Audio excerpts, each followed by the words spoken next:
శుభోదయం. సర్వే జనా సుఖినో భవంతు. శుక్లాంబరధరం విష్ణుం శశివర్ణం చతుర్భుజం ప్రసన్నవదనం ధ్యాయే సర్వవిఘ్నోపశాంతయే.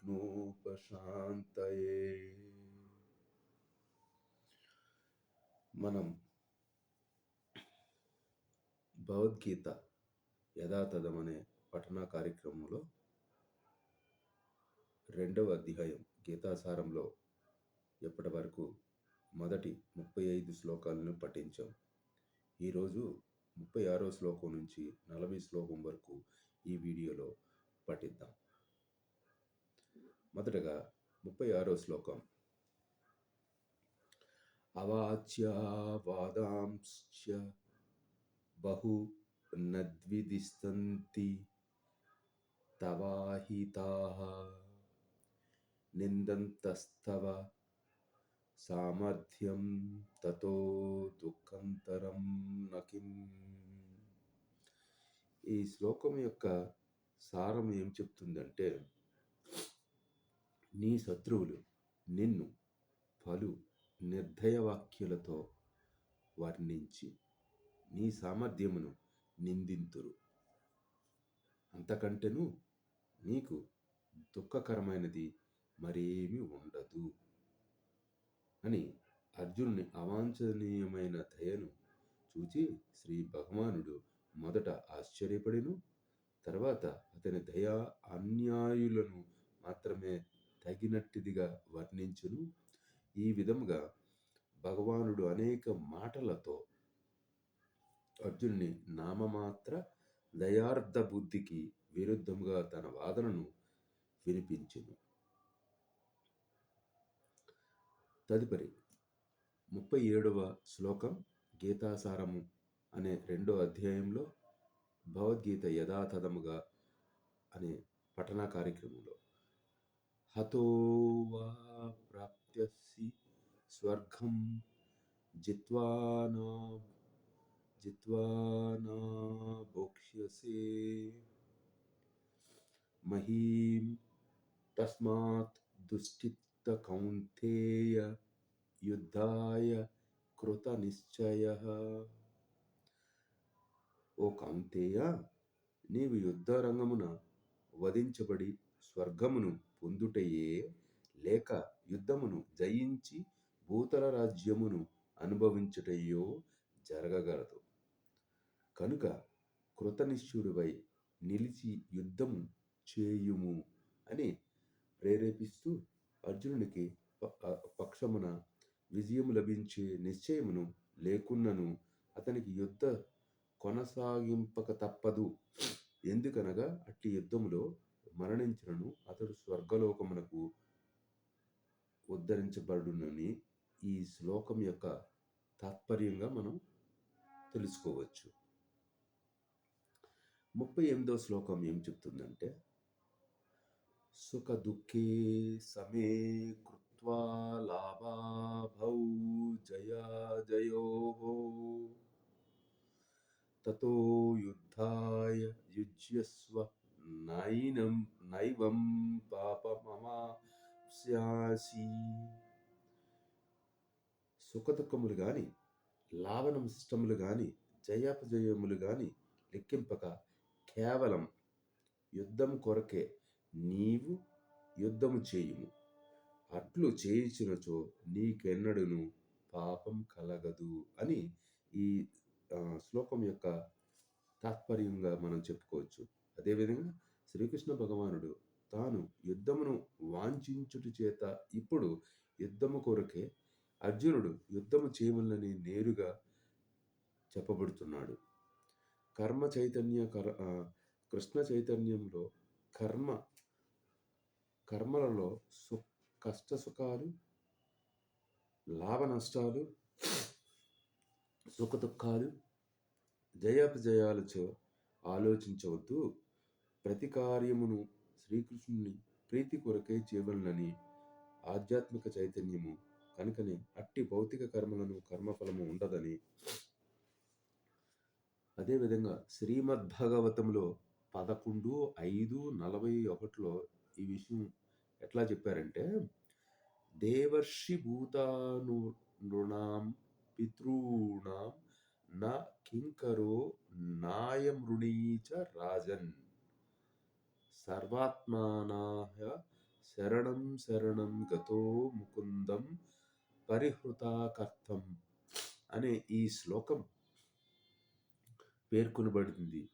ఇది ఈ శ్లోకం ఏం చెప్తుందంటే, సర్వధర్మములను విడిచి ముకుందుడైన శ్రీకృష్ణుడిని పూర్తిగా శరణు వేడినట్టి వ్యక్తి దేవతలకు గాని, ఋషులకు గాని, సామాన్య మానవులకు గాని, బంధువులకు, పితృదేవతలకు గాని రుణపడడు మరియు ఉపకార బుద్ధుడు కూడా కాబోడు అని ఈ సందర్భాన్ని మనం తాత్పర్యంగా పరిగణించవచ్చు. తదుపరి గీతాసారమను 2వ అధ్యాయంలో భగవద్గీత యథాతథ పఠన కార్యక్రమంలో 39వ శ్లోకం ఏం చెప్తుందంటే, ఏషా తేవీయాత్ యతాః స్వాధ్యే బుద్ధిర్యోగో త్విమాం శృణు బుద్ధ్యా యుక్తో యయా పార్థ కర్మబంధం ప్రవాహస్యసి. ఈ శ్లోకం యొక్క తాత్పర్యం ఏమిటంటే, ఇంతవరకు నేను సాంఖ్యము ననుసరించి ఈ ఆత్మజ్ఞానము నీకు వివరించి తిని, ఇప్పుడు ఫలాపేక్ష లేకుండా కర్మరూపము దీనిని వివరించినని వినుము. ఓ పృతకుమారా, నీవు అట్టి జ్ఞానమును ననుసరించి వర్తించినచో కర్మబంధము నుండి విముక్తుడు కాగలవు అని ఈ 39వ శ్లోకంలో కృష్ణుడు అర్జునులకు తెలిపెను. సాంఖ్యం అనేది ఆత్మ యొక్క నిజ స్వరూపమని, నిజ స్వభావమని వర్ణించు తత్వము. అదేవిధంగా ఈ సాంఖ్య జ్ఞానమునకు మరియు నాస్తికుడు కపిలుల చేత తెలపబడిన సాంఖ్యతత్వమును ఎట్టి సంబంధము లేదు. నాస్తికుడైన కపిలుని సాంఖ్యతత్వమునకు చాలా కాలం క్రితమే శ్రీకృష్ణుడు అవతారము వాస్తవ కపిల భగవానునికి చేత భాగవతంలో తన తల్లి అయిన దేవహుతికి, తల్లి పేరు దేవహుతికి సాంఖ్యతత్వం వివరించబడిను. అదేవిధంగా అందులో అతడు పరమపురుషుడు లేదా భగవానుడు క్రియాశీలుడు ఉండునని మరియు అతడు ప్రకృతిపై దృష్టిని సారించుట చేత సృష్టి కార్యక్రమము నిర్వహించుకుని స్పష్టంగా వివరించి ఉండెను. ఈ 39వ శ్లోకం యొక్క తాత్పర్యం దాంతోపాటు మరొక సందర్భం కూడా మనం అర్జునుడు కృష్ణుడి ద్వారా తెలుసుకున్నాడు. అర్జునుడు ఇదివరకే శ్రీకృష్ణుని శరణు వేడి శిష్యసే ఓం సాతిహం సాతిమాంత్య ప్రసన్నం అని పలికి అతడిని ఆధ్యాత్మికాచారునిగా స్వీకరించెను. 2:7లో తెలిపినట్టుగా. కనుకనే అర్జునుడు బుద్ధియోగ లేక కర్మయోగ ద్వారా భగవత్ప్రీత కోరిక మీదకు ఏ విధముగా భక్తి యోగతో కర్మ చేయవలెనని భగవానుడు ఇప్పుడు బోధించాడని బుద్ధి యోగమని 10వ 10వ శ్లోకంలో స్పష్టంగా వివరించారు. ఇదే కాక మరొక ఉదాహరణగా శ్రీకృష్ణ భగవానుడు తెలిపిన సాంఖ్యము మరియు శ్రీమద్భాగవతంలో కపిలుడు తెలిపిన సాంఖ్యము రెండును ఒక్కటే అని మరియు అవి రెండును భక్తి యోగమునే వివరించునని, కనుకనే శ్రీకృష్ణ భగవానుడు బుద్ధిహీనులు మాత్రమే సాంఖ్యయోగకు మరియు భక్తి యోగకు నడుమ భేదమును కల్పింతురని తెలిపెను. సాంఖ్యయోగ పృథక్ బాల వదంతి నా పండిత అని తెలుపుచున్నాడు. ఈ విధముగా ఈ 39వ శ్లోకాన్ని మనం తాత్పర్యంగా అర్థం చేసుకోవచ్చు. ఈనాటి చివరి శ్లోకం ఈ వీడియోలో మనం తెలుసుకోనుంది గీతాసారంలోని 40వ శ్లోకం 2వ అధ్యాయంగా భగవద్గీత యథాతథం అనే పఠన కార్యక్రమంలో మనం తెలుసుకోవడానికి ప్రయత్నిద్దాం. నేహా నేహా విక్రమానాసోస్తి ప్రత్యవాయో న విద్యతే స్వల్పమాపప్యస్య ధర్మస్య త్రాయతే మహాతో భయాత్. ఈ ప్రయత్నము నష్టము గాని హాని గాని లేదు. ఈ మార్గమున స్పష్ట పురోగతి కూడా మానవునికి మహత్తరమైన భయము నుండి రక్షించును.